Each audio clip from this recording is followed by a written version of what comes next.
Kaninang umaga ay nagkwentuhan kami ng isang kasama ko dito sa seminaryo. Ang sabi niya ay nagkaroon daw siya ng panaginip kagabi at maganda daw na panaginip yun. Sabi ko sa kanya, importante ang mga panaginip. Kasi 'di ba, even sa stories ng Bible ay meron tayong makikita na isa sa mga paraan ng Diyos para makipag-ugnayan sa tao ay sa panaginip. Tulad na lang ni Saint Joseph. Isa pa ay si Joseph the Dreamer. At nabanggit din ang isang propeta na si Samuel. Kanina ay niyaya ko siya mag-practice ng salmo na kakantahin namin sa misa. Ang title na to ay Forever I Will Sing.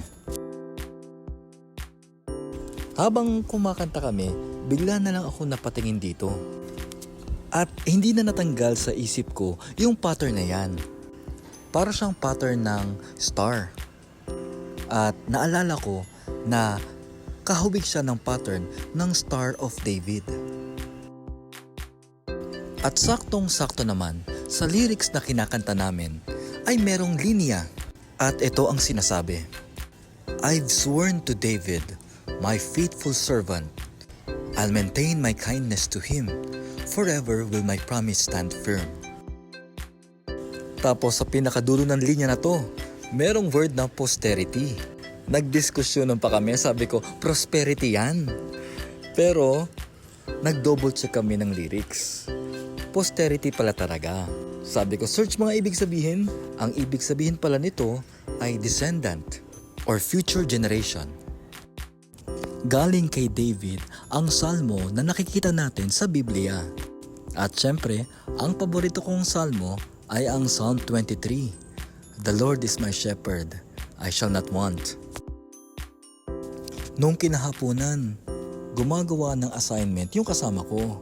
Nandun na siya sa prayer exercise number 6.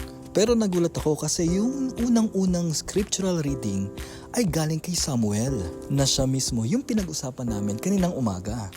Yung nag-search kami ng reading na yon, ang nakalagay dito ay God's promise to David, na parang kahalintulad ng lyrics kanina na ang sabi, I sworn to David. At ano nga ba ang mga pinangako ng Panginoon natin kay David? That from the line of David will come the Son of God, and he will build a house for God's name, and will reign forever. Nagtuloy-tuloy ang novena mas namin para kay Saint Joseph Calasanz. At ang eksaktong salmo kanina ay ang Psalm 23. The Lord is my shepherd, there is nothing I shall want. Binalikan ko ito nung gabi para makuhanan ko ng video. Nakasarado ang libro, kaya ang hinanap ko ay yung August 21. Kaso ang nabuklat ko ay yung sa Memorial of St. Pius. Pero yung tinignan ko yung psalm reading dito, ang mismong salmo ay ang Forever I will sing of the goodness of the Lord.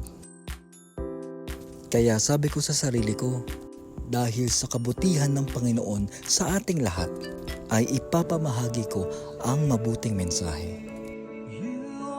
Forever I will sing of the goodness of the Lord.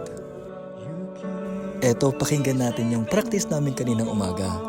Hindi man professional, pero galing sa puso ang pagkanta. To God be the glory.